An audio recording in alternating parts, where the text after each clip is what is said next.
Yeah, good morning. This is Bang Bang Rahil. Please press the like button and subscribe. A nice little story this morning about my life and how it first started. In 1951, I was born, yeah? But before I was born, my old mum, God rest her soul, rest in peace, doll, she had to go to the bottom of the park to a coal chute, yeah, and load up a big bag, big sack full of coal.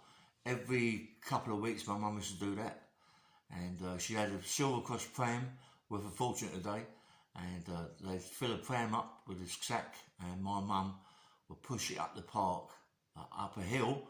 I mean, in them days, women were hardy, man, hard as anything. My mum used to push it up the hill, through the park, what, 400-500 yards long, the pathway, and it wasn't like a pathway like it is today. In them days, 1951, it was just not it was just earth. So you can imagine pushing it up the park full of coal. My dad was a coach builder and a coach painter. So not only that, he was very lazy. My dad didn't work, always drinking and bashing my mum up. So if he'd have been alive, he'd have got killed. If he'd have been 15, 16, he'd be bashing my mum up, mate. I'd have buried him in the garden without a shadow of a doubt, you know. I know my dad was a paddy. He was a very hard man, always drinking and smoking cigarettes, but he died of pleurisy of the lungs. And anyway, but that's beside the point. Let's carry on with this. My mum carried pushed the coal pram up to where we lived. It was, come on, 400 or 500 yards for a woman that's 9 months pregnant is unbelievable, you know what I mean? And she got through the house for a set of stairs, maybe 10, 15 stairs up to the house, up to the flat. Big house, yeah. We had the flat in the middle, two rooms, one bedroom and a front room and a kitchen. Downstairs, bathroom, toilet that the whole house used, yeah. Anyway, my poor old mum, mate, she's carried a bag of carpet stairs. My old man sitting in the front room, smoking a cigarette, lazy as anything. My mum's collapsed, yeah. This is what my mum's telling me. This is first of the second 51, 1951. How long ago was that? All of a sudden she collapsed on the floor. My mum has me. They called the hospital. The hospital come down. In them days, nearest one was Park Royal, so it took ages to come to see my mum. But my mum had the baby, and it was me, Raymond. She named me Raymond because my mum had brothers called Raymond, Roy, Patrick, John, yeah, and so I was Raymond, yeah. And my brother was Keith. That's unbelievable. Keith's not even. It was me, Raymond. So I was about eight pounds. My mum said a couple of ounces, quite a big baby, I suppose. Then in them days, my mum, you know, she cried when she seen me. Obviously, she loved me to death. You know, she loved me. Big, thick black hair, good-looking little boy. Look at me now, but still, them days, you know what I mean? Anyway, my dad died when I was one. He died of pleurisy in the lungs. As I say, I've got bad lungs. My Keith got bad lungs. I don't know about my sister. My sister's just a beautiful, strong person. Anyway, so later on, as my dad died, my mum worked really hard. She had 4 jobs. The first job was in the morning, so cleaners. She got there about 6. Then she finished there about 7, come home, done us breakfast. Dinah was like my mum, more than my mum, because my mum was always working. So my sister was what? I don't know, 4, 5, 6. So she was like my mum, yeah? And them days, girls at that age had to grow up very quick. My brother Keith was the oldest. He'd be about 8. He was a bit of a bully, always bashing me up. I can remember me being a pram and he smacking me. You know, that's memories, isn't it? Anyway, and my mum used to put us outside when it was sunny, out in the garden at the front there. And that's what he used to do in them days. It was one of them things. Maybe you get stung by a bee or whatever is another thing. But That's what my mum had them jobs anyway. So she first in the morning she had the cleaning job, and then come and do her breakfast and things, and then she'd go to a place called Soap Suds Island. Everybody remember that? In South Acton, and that's what women used to do. Ironing shirts, ironing sheets, ironing everything. Yeah, I think my mum had about 100 shirts for sixpence. Sixpence. In them days, I'll tell you about the money later on. Sixpence. You know, you wouldn't believe it. So my mum then she'd finish that job, and then she'd go to another cleaning job later on, and then at night my mum would go to the cinema, Granada Cinema in Acton, and be walking up and down the cinema with a big tray of ice creams and chocolates and things like that. Yeah, my poor old mum, mate, she had it hard. I mean, come on, I could cry now about my poor old mum, what she went through, and we don't realise when we were growing up with kids what she did go through. And now we think about it, they went through so much. And anyway, I'm growing up quite. My dad died when I was 1, so that was I didn't really know him. I don't even remember what he looked like. You know what I mean? But obviously he'd have been alive when I was 15, 16, and he'd been bashing my mum up. I'd put him in a cardboard box or wooden box in the garden. It's as easy as that, mate. No one hurts my mum. You know what I mean? No one hurts my mum at all. Anyway, so then I go to an infant, not an infant, what do you call it? What's it called? Anyway, go to this little place, nursery, and in the nursery you drink a bottle of milk every day, and they put you to sleep in the afternoon, and that's what it was. Sleep in the afternoon for an hour and a half, get up, you know, do what you got to do, run around the ground, beautiful big grounds there, play all swings and bits and pieces. So it was like a holiday camp for me, yeah. But May Day and things like that, I used to hold the pole, and the girls used to go around the pole. It was like I was wanting to be the strong boy. That's maybe it's all for my mum walking up with that bag of coal that made me the man I am today. Really powerful, really strong man, yeah. So my old mum made me like this, powerful, strong. Didn't anyway. So I was my mum was told that, I can remember my mum telling me, yeah, my mum was told that they can no longer have me at this nursery, because I was going upstairs when I should be asleep and taking things out the room, yeah, like bits of money, like little halfpenny, little penny. And it's nothing, no money, but it's quite a lot of money in them days, yeah, a halfpenny and a penny, yeah. So anyway, my mum couldn't cope. My mum just couldn't cope with me, really. So she tried to do what she had to do, and then she put me in it. Then obviously she put me here, put me there, put me everywhere, and she put me in my Aunt Gladys. She used to look after me. You know, in the daytime, for my mum to go to work. And Gladys, they lived in Hammersmith. There was Gladys and Don, and Gladys had a brother.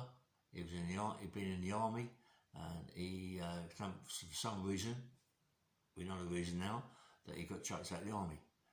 Anyway, my mum used to take me down to there in Hammersmith, to this place, my Aunt Glad and Don's house. And there's 2 brothers here, Ron and Don, yeah. So anyway, so I'd be there, and my mum would come pick me up with my brother Keith and my sister Dinah, and then we got on the trolley bus, and then we go home. And my mum, this time, I'm there, but it'd been happening for quite a long time. I've been going upstairs to the loft. This is where Gladys's brother lived, and she knew what he was, yeah. But in them days, being a paedophile wasn't known. You know, paedophile wasn't something they called people that mess around with children. It was a thing that was done in them days. But if you got caught, you was in trouble, yeah. Anyway, I'd go upstairs and he'd play with me and do things to me, and made me do things to him, things that, you know, that I remember, that I'd rather not talk about really, but a lot of things he done to me that is, I know that was wrong, yeah. And my mum would go back and forth, and it was going on for ages. And one day that he must have got a bit more confidence than usual. I'm upstairs, my brother Keith's come upstairs, and all of a sudden I'm naked on the bed. This is what my Keith now telling me, yeah. I didn't even know this. My brother's Keith telling me this. I thought it was a police officer's house, but it's something different now, yeah. And my brother had told me this like, what, months ago. You know, if I'd have known this years ago, the guy that done this to me, I'd have somehow found him and killed him, yeah. I mean, I'd have stabbed him to death, yeah, and cut his cock off and everything, but it's what happens. I didn't. So anyway, I'm upstairs, Bomber comes up, I'm on the bed. This is what my brother's telling me. I'm on the bed, I'm naked, I'm playing with his medals. Right? He's we've got a pair of pants on, he's naked out of a pair of pants. He told my brother to go downstairs in a violent way, my brother's telling me. My brother went downstairs, never said to my mum, he's upstairs, he's naked, but whatever. And he was getting me to do things for months. And the last time this happened was when he penetrated me from the back passage and made me bleed. And it was all white stuff all over my top. So it also made me do other things to him, yeah. So my mum shouting out, come on, we've got to go. I got dressed, go downstairs, but I forgot that I'm bleeding. I'm bleeding a lot, yeah. But my mum's dragging us down the road. I can hardly walk, yeah. My mum's dragging us down the road, and we got on the trolley bus, sat upstairs. The trolley bus was full. My mum said to me, come on, Ray, come and sit on my lap. So I sat on my mum's lap, and all of a sudden she clumped me around the head. Get off, you little shit, get off, dare you. She clumped me around the head, and then she looked down, and her lap was full of blood. And she's, what's going on, what's going on? And all of a sudden she looked at the front and rushed me back to Glad's house. What the f***'s going on here? He's like penetrated my son. And then Glad told him that he got chucked out of the army because he was sexually abusing kids in the army. My mum went mad. I think she nearly killed Gladys, you know, and I said her brother, one of her brothers was a police officer, my Uncle Ron, he come over, he nearly killed the guy, then obviously he got put in prison. I was took to hospital. As a young kid, I can remember being in the hospital. My mum always told me I've got a big scar down there, yeah? My mum always told me I had a cyst, yeah, and I had to cut it out, but obviously it wasn't a cyst. It was where he penetrated me and he split me from my balls to my anus, yeah? So that's how bad it was. He really done what he done to me, mate, and really, you know, it's terrible. Imagine I'd have found out that years ago. If I'd have been told that years ago from my brother or from anybody. I always thought my Aunt Glad, and Dionysus they're in the picture, in a big wedding picture. I always felt uncomfortable when they was around me. Uncomfortable, not for the reasons they done anything, but for the reasons it was in that house and they was around. So I can remember, it's in the back of my mind, I remember lots of little things come up now and again. And it all come out when I was in the Mount prison. Come out later on when the carer and bits and pieces and things got hold of me and talked to me, and it all come out. Anyway, so now, I'm in a bad way. So my mum then takes me back to a place called East Acton Infant School, where Miss Pengelly is the headmistress. My mum puts me in there at an early age, about 4 or 5, and I've been sexually abused by this guy, and I've been in hospital, been sewn up, you know, and my memory's gone, and I've become quite a mad child, fighting all the time. My brother Keith used to bash me up all the time, but I was like a mad, possessed, fighting, always fighting, never could help it. It was just something in me. Just my mum couldn't control me. I was getting more, my heads were getting worse, migraines, when I was maybe at night times, when the light went out and we went to try to go to sleep, it was in my memory. I'd wake up sick, being sick all the time, never stopped being sick, yeah. And anyway, I went to East Acton School, and anyway, I mean, I had a girlfriend in there called Lynn Bell, but later on I'll tell you about that. That was a fucking screw from Wormer Scrubs, seriously, yeah, because they lived near us, in a big loads of flats just behind the school, King Fahd School, one of the schools he's got. Anyway, so I'm in East Acton, Lynn Bell's there. I'm a kid enjoying my life. But what I used to do, I used to fight. It doesn't matter if there's boys or if there was girls. I was fighting 24/7. Miss Pengelly, she couldn't handle it. In the end, she wrapped some slipper bags, because in them days, when you do anything like going in a big classroom like a PT class, you've got to change your shoes to a pair of slippers, and you get the slippers out of his bags, and you put your shoes back in the bags. But anyway, and so they put his bag gloves on my hand, his gloves, to stop me from fighting, but it made it worse. It made it worse because I'd hold him like a boxing glove and I'd fight. But it became worse and worse and worse and worse. So much worse that they got hold of my mum, Miss Pengelly. I can remember going into the headmistress classroom, and she went. Then she took us into the office, and she said, "Look, at the minute we can't handle Waymond. It's too much. He's fighting 24/7. He's fighting. We can't handle him. Do you know what the problem is?" Well, yeah. Then she told Miss Pengelly what had happened. She said, "Really, he needs help. You know what I mean? Rather than coming to school bashing kids up, his classmates, he needs help. You know, and so at this time he can't come. You've got to do something with him, and I suggest you put him in a home for a little while, and while they try and help him out." Yeah. So my mum, obviously, so she didn't want to do that, but then I was coming home and fighting my brother Keith, fighting my sister Dinah, getting worse and worse and worse and worse, and they couldn't handle me. So my mum, doesn't matter how much say mums love you, yeah, if they can't handle you, and she's by herself, and I think at this time she was pregnant again, not quite sure, but she can't handle you. She's 5 or 6 years of age. She's kind of 4, 5, 6. She can't handle you. They've got to put you away for a bit of time so they can look after you. So I can remember getting on a train because my mum was next door to Acton Central Station, right next door, and we could touch the station from where we lived. And we had these big old-fashioned gates, and my mum used to go to this other gate and pick it up. We wanted to get on the platform and wait for the train. In them days, whoop whoop, poppy trains, a big smoke comes out, no electric trains won't go. So we wait for the train to come along, and then we went to the station. I believe it's Richmond Station, I'm not quite sure.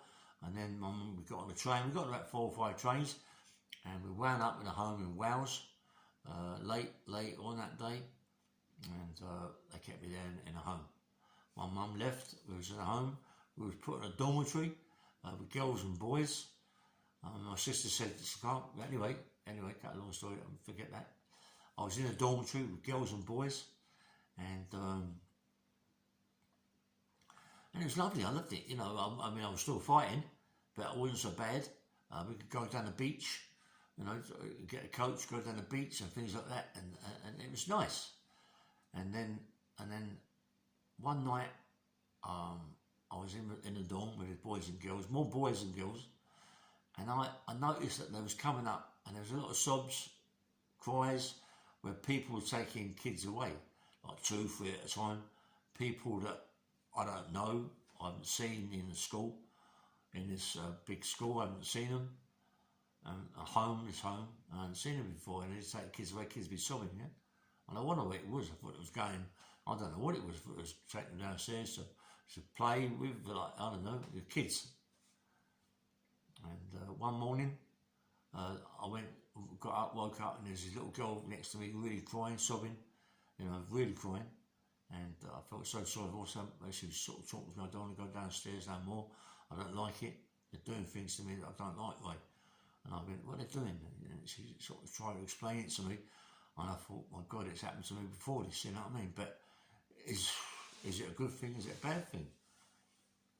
So 2 nights later, they come and got me, walked me downstairs, give me some sweets, walked me down to these stairs under the floorboards, more or less, yeah. And they had rooms in there, and they put me into one of these rooms. I'm sitting in there with a bed in there, and all of a sudden the man walks in, and he's talking to me, giving me sweets and wants to know my name and this, that, and the other. And I got to remember that they got my record, yeah, in the office, and it's more like he said that I was sexually abused by my aunt, he's like an uncle, by my uncle, and you know, so they're more likely thinking, yeah, but he's always been sexually abused. He's one of the ones we like because you can penetrate this kid now easily, you know.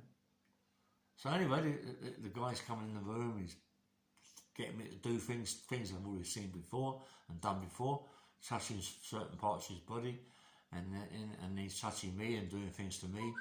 And then I'm thinking to myself, I don't really like this, but I let it go because it's not hurting me yet. Yeah. So he's giving me sweets, they're doing things to me. You know, I'm in there for about, I've seen that forever. As a child, an hour is like a week, you know. So they let me upstairs, and I can't make out all the other kids, a lot of the other kids are crying, and yet I got sweets and all this. Now I loved it, yeah. I'll go down there 2 or 3 days later, and then one day it started. A woman come in with a guy, and the woman was doing things to me that I thought was quite nice, you know. But it was something that the man done to me before that I didn't think it was right, but I didn't say anything about it. This time, I was penetrated. I mean, I screamed. I can remember screaming as a child, yeah. I can remember screaming. I remember crying. I didn't know what to do. You know, the woman was doing other things to me. It was like, I just can't remember. I was doing other things to the woman. It was mad. And I was doing other things to the man. She was doing other things. It was gone crazy.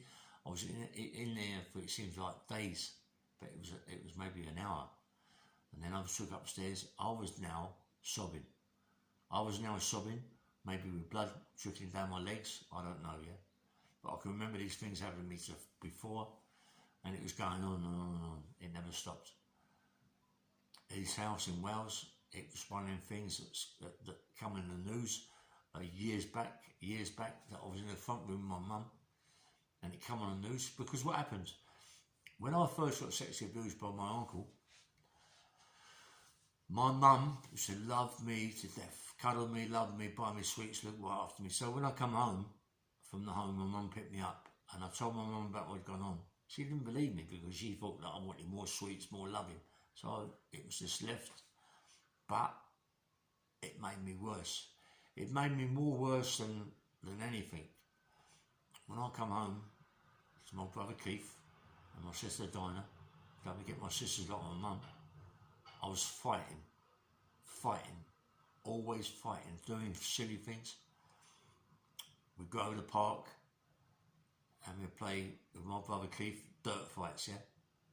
Throwing dirt, mud. It was usually when it was raining, the grounds were mudded up.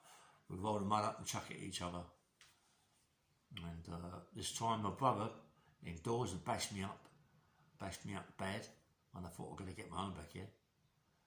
And I put a stone in the mud, I threw it at my brother and hit him on the head, and it cracked his head. Worst thing I've ever done. Oh my God, I've got the biggest hiding in my life from my brother Keith, really bashed up bad. And so every time I played with him, I didn't want to play with him no more. Dirt fights. And my mum used to mollycoddle me a bit, love me, but these things was, and anyway, then I went to a school called John Perrin School, and on the way to school I had a couple of mates that lived in Perrin Road. These people were very well off, big houses and all that. Downstairs they had a billiard room and all this, that and the other. We had nothing. But my mum used to go to jumble cells in them days in the church, and buy us clothes, whether or not it was too big or too small. My mum made you look $1 million with what she put on you. You looked really good, yeah? And when they had photographs of us taken in John Perry School, I remember my mum telling me that I was sitting in about, 16 kids, and my mum asked a woman to pick me up, yeah? And this woman picked the scruffiest kid up ever. And and my mum nearly cried, you know what I mean? Because I was the smartest kid in that class, in that photograph. My mum could make you look good in rags. Well, they were rags, you know what I mean? And I love her up, man. She was so lovable. She was so beautiful, my mum, you know. And my mum was always at the school, always at John Perry School for my brothers, my brother Keith, and my sister Dinah, always. And a lot of times, more so for me, because there was a couple of teachers in that school, Mr. Maunders, Mr. Woolley, Mr. Adams, and Miss Brown. Oh, listen, Mr. Maunders was a nasty, nasty man. He used to walk around with a cane 14 inches long, maybe a bit longer, and look at you and stare at you. Come here. You're not doing your work. Open your hands. What up? What up? And you ever had that pain so much so that you want to wee yourself, yeah? And I used to do it. I couldn't hold myself, wee. But when I was sexually abused, yeah, my mum couldn't cope the second time. Not that I couldn't cope with the way I was, but I used to mess myself. I used to poo myself maybe twice a day. I couldn't hold myself. I just couldn't hold myself. Something happened to the insides of me where I couldn't hold myself, yeah? So I used to poo myself a lot. My old mum used to bash me up. What could I do about it? It wasn't my fault. And go to the doctors, and the doctors give me pills and things like this, and it never changed. And same with school. I mean, when I used to hit me with school, I'd sometimes poo myself while I would wee myself, but I couldn't hold myself, yeah? And there was a headmaster called Mr. Hatfield. He was headmaster, and he was a bad man. I used to be there quite a lot, you know, because I used to always do things, crazy things in school, fighting again. Go outside Mr. Hatfield's office, go there, and you think, oh, here we go. And they go, Raymond, you've got to stop this. Hold your hand out. You're going to get 4 in each hand. Mate, with his cane, what up, in them days, corporal punishment, mate, what up, whack me, and I was running to the toilet, you know, getting, please open the door, please, I'm going to poo myself, running to the toilet, poo myself, wee myself, yeah, I couldn't help it, it wasn't my fault, and I was fighting, and there was this Mr. Woolley, yeah, Mr. Woolley, he had glasses, fat, horrible teacher. And I was a lot dyslexic. I couldn't read, couldn't write, couldn't do anything. It's because of what happened to me as a child. I'm still a child. And one day he came up behind me, whacked me across the head with a book. The worst thing you could ever do to me is hit my head. Because once you hit my head, I'll get migraines. And then I'm sick for maybe 2 days, maybe even more. Can't sleep in a bad way. He'd done it. It hit me really hard with a book, and it made me straight away poo myself. And more embarrassing in the class. Run out of there or run home. Poo everywhere. And I got indoors, cried my eyes up like a baby, cried. I had to break into the house. Cried. My mum came in, I was crying, poo everywhere. I got whacked by my mum. I told my mum, she went up to the school and went mad. Went absolutely crazy at this guy, Mr. Woolley. I think his name was Woolley. But I went crazy.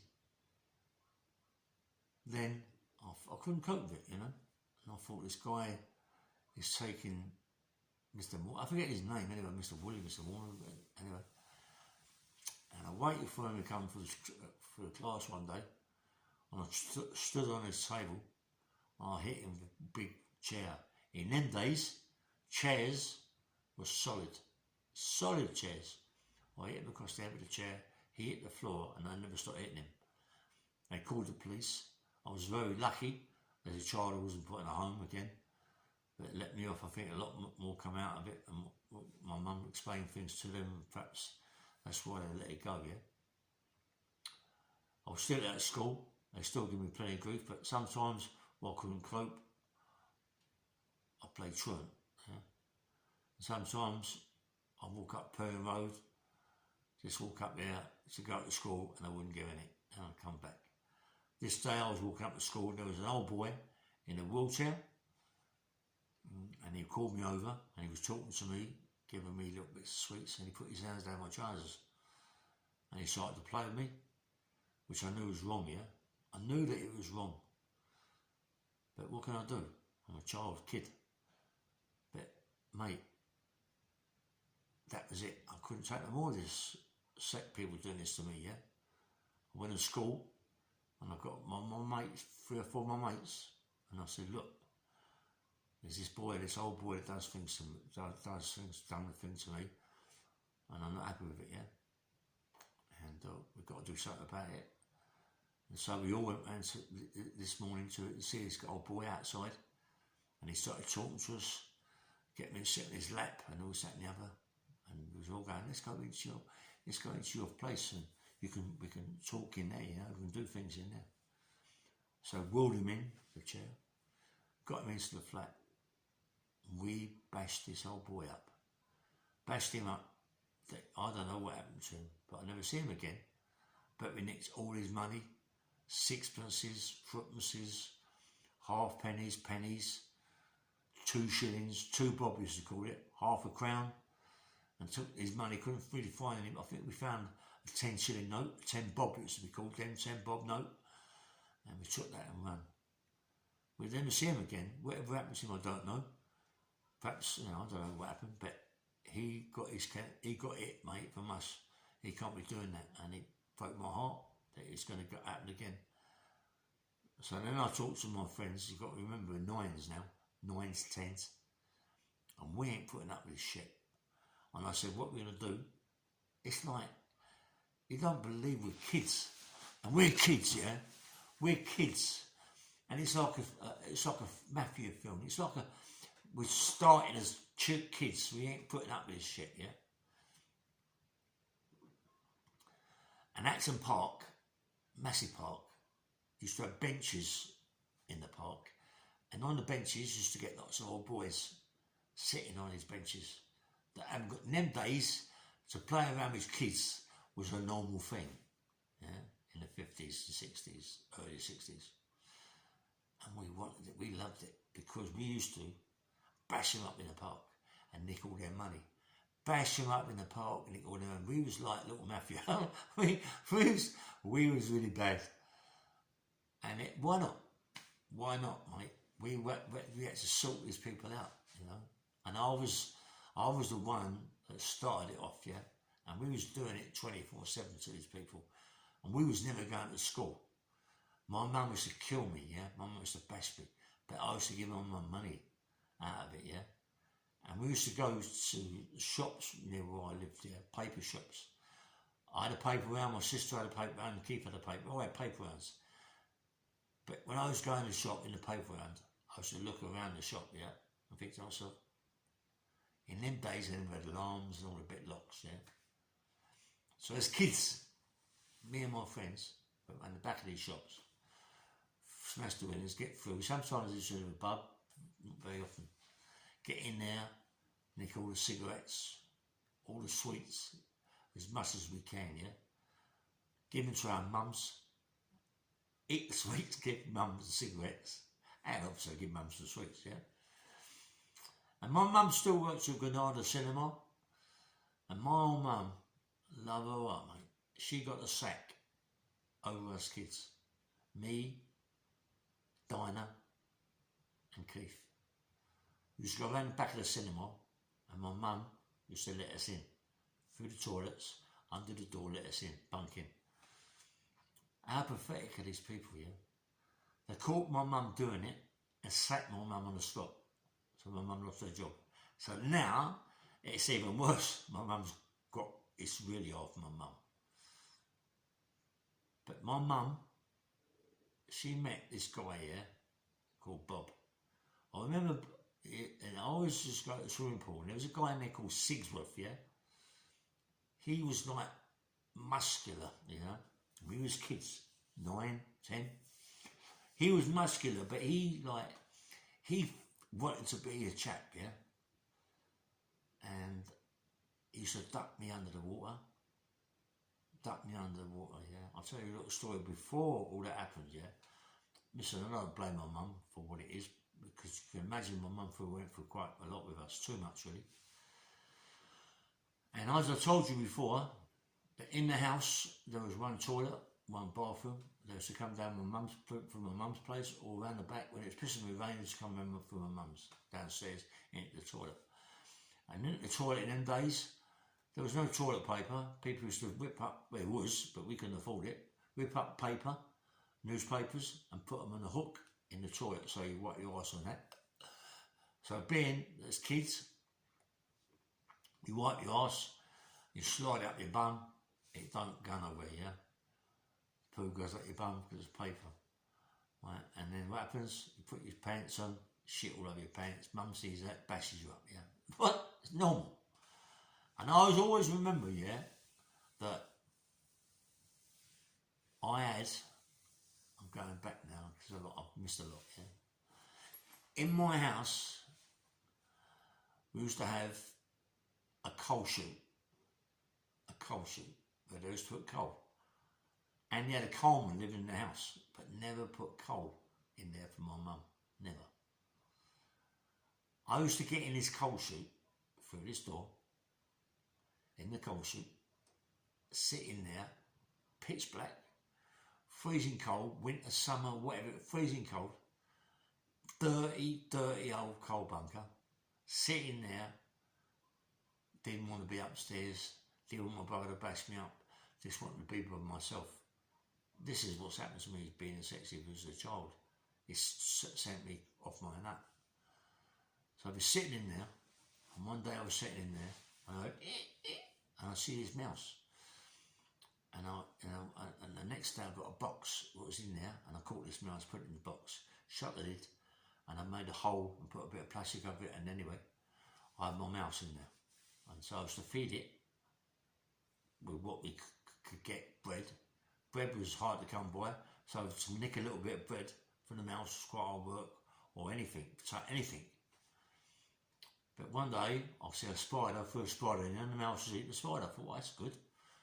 We got round on the basement, loads of spiders living in these big alcoves where you've got these big concrete blocks and things like that, and stones and all that, yeah? Hundreds of spiders. And what I used to like to do with my sister Dinah was catch flies and throw them in there and see the spiders come out and do the flies. I loved it. So now, because my mouse loves spiders, I want to catch the spiders. So anyway, one day I'm catching a fly, threw a fly in there, and the fly's in there buzzing around, but I have no spider. I put my finger to make it even worse, and the fucking spider come out, and it like hit my finger. I felt like a bite. It bit me, but it obviously didn't. It made me try to, and I went ah! And since that time, every spider downstairs, I had to kill. I killed every. What happened to my head? I don't know. I had to kill every spider. I was getting them and killing them and putting them in with my mouse. Killing them as many as I could. So much, I was getting crazy, mad, just killing spiders. And then my brother Keith, found where I was hiding. He knew where I was hiding, but he knew that I was giving the mouse spiders to my sister. So what does he do? He gets in there. He either let my mouse go or he killed it. Because when I went in there one day to get it, it wasn't there. It had gone. And I'm crying. I'm crying so much, I can't remember, looking everywhere. I was just sitting in that cold bunker for hours. Hours and hours and hours, freezing cold, black come out of there, black. You imagine me, pair of shorts, a white t-shirt, black face coming out of there, yeah? Every day, my mum used to go fucking crazy. Wash me with freezing cold water, down the stairs in the bathroom, freezing cold. Because the only time you get hot water is maybe once or twice a week, where everybody in the flats, and my mum sometimes had to, put money into the gas meter. I think it was a shilling or sixpence, I'm not quite sure, and put it in, and then you get hot water. And what they should do is fill the bath up with water, put cold in it, but so it's a little bit, it's a big asket at the back with a big pipe comes down, hot water comes into the bath, and then you've got a tap for the cold water. So they never used to make it cold. It was always really hot. But the whole families used to go in the bath. So whatever person put the money in would be the first person into the bath. So being my mum was the poorest one in the house. My mum, by this time, I think my mum's had a baby, but my sister Jackie, I'm not quite sure. By this time, you got everybody coming down to the bath. You get my mum, by the time we got in the bath, the water's black. Black, because Dad, Mum been in the bath, Dad's been peeing in the bath, kids been peeing in the bath, filthy, dirty, cold. You've got to get in that bath of water. You think I'm joking? This is how it was. I remember getting in the bath with my brother Keith. It's happened quite a few times, but my mum's let it go. But this time she must have had plenty of problems upstairs. He couldn't cope with it. I'm in the bath with my brother Keith. Water's black. So black you can't see the bottom. Dirty, stinking water. But you know, it's water and it's got to be washed. It washes you. But you're stinking when you get out of it. My brother's throwing this water in my face. It's in my mouth. It stays all warm, going mad. Scream, ah! Going mad, trying to free him. My mum can't cope with it. Comes down. He's screaming. My brother was screaming, but more so me. I'm crying, ah, like a madman. My mum can't cope with it. So what she tries to do? She tries to duck my brother under the water. He holds the pipe from the ascot. She can't do it. I've got nothing. There's nothing behind me. I'm trying to hold the bath, I can't. My mum ducks me under the water. The water's black. I'm unconscious. I wake up in my bed. Right, so I must have been unconscious or whatever. And since that time, as big as I am now, since that day, I've never ever been able to swim in the sea, been able to swim in the Thames. Any water's dirty. Even now, when I go to the Thames, I have to walk not by the riverside, the opposite side to it. Yeah, so I'm away from the Thames. Even when I cross a bridge, I can't walk looking over to the water. I have to look away, walk on the opposite side. Mate, it's made me like a bad bang on the nerves. I can't do it. I just can't do it. I can swim. I can't swim in a swimming pool, but I can't swim in the sea or anything like that. It's really done my head in. It's messed me right up as a child, yeah. Messed me up. It's not my mum's fault, they were right, she can't cope with it. But I just couldn't do it, you know what I mean? Anyway, I'm at a swimming pool, acting in a swimming pool. I'm learning to swim. I'm starting to swim. There's a guy in there, Sigsworth, quite a muscular guy. He's splashing us all, his kids. He's a right bully. He's splashing me. Water goes in my mouth and he chokes, yeah. So now I'm splashing him, really giving it an eye, right? Water goes in his eyes, going mad. He gets him around the head. He ducks me under the water in the swimming pool. I'm nearly going unconscious, yeah. I get up, I'm crying. A bit like a madman, I'm going mad. He puts my head under the water again, and I'm was going to kill me. I'm going mad, crying. I jump out the pool. I'm running along to my cubicle, but I know I'm waiting for him to walk along because he used the balls, yeah. I'm waiting for him, and on the floor of the cubicle, you got this wooden mat, like a wooden mat thing. You know, you stand on to dry yourself, yeah. And as he walked by, I come out and I hit him across the head with his wood thing. And he went into the water, smashes it, opened it up like a can. He fell in the water, pissing with blood. They dived in the water, saved him, yeah? Police come along. They took me to the police station. They was going to put me in the home again, you know. And my mum explains everything to them. And they let me go again. I was so lucky. Unbelievable. My mum gave me the biggest side of my life. But was she right to do that? Yes, she was, maybe, yeah. But I swear to God, they never ever took a liberty with me again, that swimming pool. Not took a liberty with me. They wouldn't let me in the back. It did, but only now and again, yeah. And anyway, one day I was in the pool at school, and I'm walking up the road, and my mum come down. I want to cry, you know. My mum come down the road, and she come down the road with this guy called Bob. And my mum, I looked at my mum, and this guy looked at me. He bent down and done my laces up on my shoes. These shoes are 2 sizes too big for me. He done my laces up on my shoes. And I looked at my mum, and my mum's eyes, happiness, mate. My mum's eyes was happy, yeah?